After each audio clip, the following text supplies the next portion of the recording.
In this video, I am going to guide you about how to reapply if your Lyft background check is denied.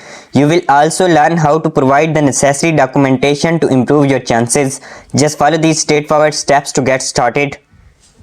1. Log into your Lyft driver account on the Lyft driver app. 2. Review the reason for the background check denial in the notification or email.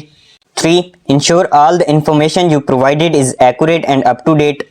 4. If the issue is a minor error, correct the information and resubmit your application. 5.